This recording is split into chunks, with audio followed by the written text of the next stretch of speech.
to see better uses of technology as it sort of percolates all over our life, but in a way that we're not just sort of owned by these tools. We've learned how quickly we can change, and I think that we've learned that when we are all focused on taking care of one another, it feels really good. And I'm hoping that, as a whole society, we're all seeing the benefits of taking care of those most in need. Makes all of us stronger, and I'm hoping that we don't forget that. Libraries will continue to do what we have done forever, which is connecting people with ideas and information and ensuring that there's equitable access to information. What about the people down the road who are already struggling because they had to access that social service for their housing and their food every day? What does that mean for them now? We all got to be pulling from the same rope to make sure we do come out of this as fast as possible, for sure. So start to think a little bit more about the community at large, as opposed to just what I want and my personal desires. Less traffic on the road, which is good for the environment. Ways to be a more flexible workplace. More specifiers pushing the environmental platform. Now is the time more than ever. We need to make sure that we do have a regional playbook for recovery. I do think that if anyone's going to take off running in the new economy, it's going to be 30 and under who just...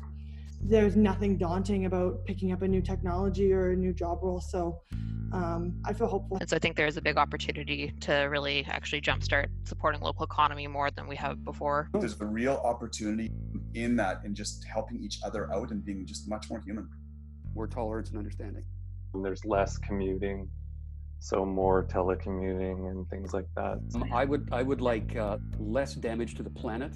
Would like to see more consideration for the environment, whether it's in the vehicles, whether it's on the marine side, whether it's just getting out and enjoying the nature. And we have an opportunity, I think, to reinvent ourselves, and that can rise the tides for all ships. I'd like to see more repatriation of businesses into Canada, anywhere in Canada, to supply us with the things we need. It's trying on leaders and business owners to be managing businesses in time of recession. So I think I'd certainly love to see less of that. Less neglect on underserved communities going forwards, because it's so long overdue and our economy has such a huge disparity gap. I'd love to see people have the opportunity to go where they need to go without their socioeconomic status stopping them. And hopefully at the end of this, we have a little bit more of a community mindset that our activities can actually harm the person,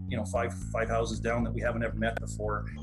Thinking about the environment and the clean air and the clean water in Venice and things like that, and the animals strolling through towns, shows us how quickly nature could rebound if we stopped being so damaging, and then maybe people will not take that for granted too. This whole recovery needs to be grounded in humanity. And if we can do that, we will have won and come out the other side.